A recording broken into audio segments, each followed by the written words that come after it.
Satu, ini saya Wakil Bupati Gresik didampingi oleh Pak Camat Benjeng, ada Pak Bagus dari rekan-rekan dari kelompok SD, kemudian ada Pak Suto Prayitno, Kepala Desa Dapur Pagen, saat ini sedang di Balai Desa Dapur Pagen. Alhamdulillah, yang pertama ada pemberian sembako baik yang berasal dari Badan Penanggulangan Bencana Daerah Kabupaten Gresik maupun dari rekan-rekan komunitas SKI ya, dan kita saksikan juga ada pengobatan gratis yang dilayani oleh keluarga besar Polda Jawa Timur dan Polres Gresik.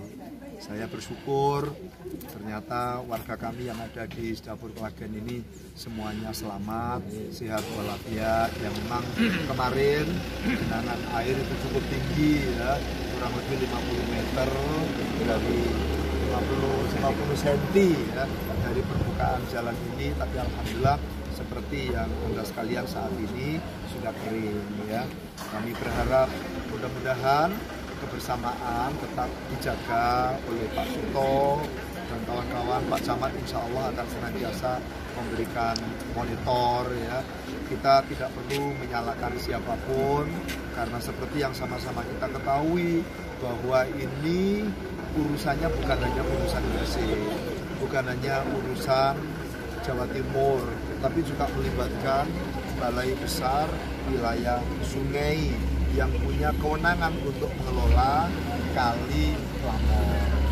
Ini penyebab banjirnya kan dari Kali Lamong ya.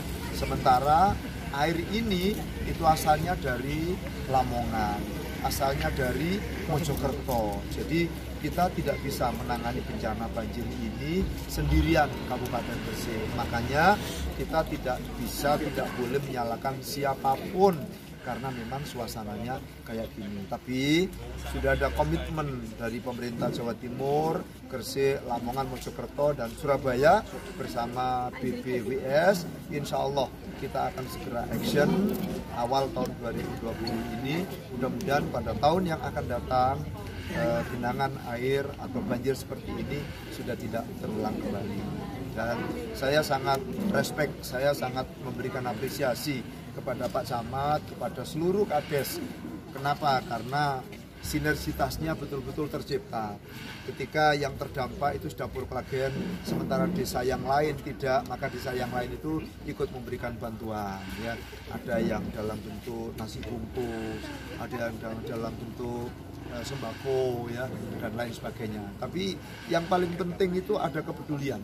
Jadi apa yang dirasakan oleh saudara kita yang terdampak itu juga dirasakan oleh saudara kita warga lain yang tidak terdampak. Nah, seperti inilah Indonesia Bhinneka Tunggal Ika. Meskipun beda-beda desa, tapi kita ini memiliki perasaan yang sama. Saya kira itu yang jumlah paket bantuan berapa, Pak? Jumlah paket bantuan yang dari BPBD tadi 95 paket ya. Sementara yang dari SI itu kurang lebih 14 juta, tapi dalam bentuk sembako ya. Ada beras ya, ada mie instan, ada minyak ya, ada air mineral dan lain-lainnya Udah, pokoknya jangan dilihat isinya apa ya Bu ya. Yang penting ada kepedulian terhadap sesama kita. Kita semua bersaudara. Setuju Bu ya? Insya Allah luar biasa. Antisipasinya Pak, pasca banjir yang susulan nanti Pak setelah ini. Ini ya, pasca banjir ini yang pertama akan kita cek ya, kira-kira yang mengalami kerusakan ya. Misalnya infrastruktur tadi Pak Camat melaporkan ada beberapa jalan poros desa yang rusak, ini nanti harus diprioritaskan ya, supaya segera dapat difungsikan kembali, tidak melalui prosedur yang rumit-rumit ya, karena ini dalam keadaan darurat. Ketika nanti jalan ini putus, jembatan itu ambrol, tidak bisa dilewati, otomatis kerugiannya akan sangat besar. Oleh karena itu, inventarisir hal-hal yang rusak akibat banjir itu yang pertama ya. Yang kedua, orangnya ini mungkin biasanya sesudah banjir itu ada air yang menggenang ya. Kata Mbak Pesi, di situ ada jentik-jentik nyamuk dan lain sebagainya. Nah, ini nanti rekan-rekan dari Puskesmas akan diperintahkan oleh Pak Bupati untuk melakukan pengecekan kepada warganya. Nah, ini tadi salah satunya ya, dari jajaran Polda langsung turun dengan dokter, dengan perawat, dengan peralatan dan pengobatan obat-obat yang memenuhi syarat digunakan untuk ngecek. Nah, antisipasi yang akan datang, yang pertama orangnya. Jadi orang-orang yang ada di sini, tadi Pak Bupati kebetulan sebagai inspektor atau pemimpin apel sudah menyiapkan semua peralatan, baik yang berkaitan dengan andai kata perlu evakuasi, ya, udah disiapkan kendaraannya disiapkan.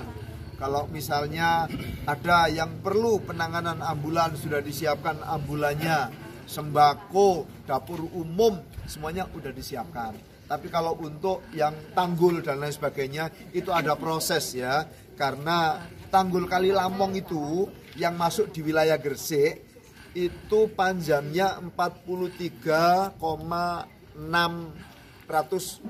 km. Jadi kurang lebih 44 km. Ya. Andai kata pembuatan tanggul itu ada 149,98 hektar. Itu andai kata diuangkan biaya yang dikeluarkan pembuatan tanggul, pembebasan lahan itu butuh anggaran kurang lebih 598 miliar. Nah, persoalannya kewenangannya ada pada BBWS, Balai Besar Wilayah Sungai. Jadi itu bukan kewenangan Ibu Gubernur, bukan kewenangan Bapak Bupati. Ketika nanti tanpa persetujuan, tanpa izin BBWS kok dilaksanakan, itu melanggar undang-undang, akibatnya bisa berhadapan dengan persoalan hukum.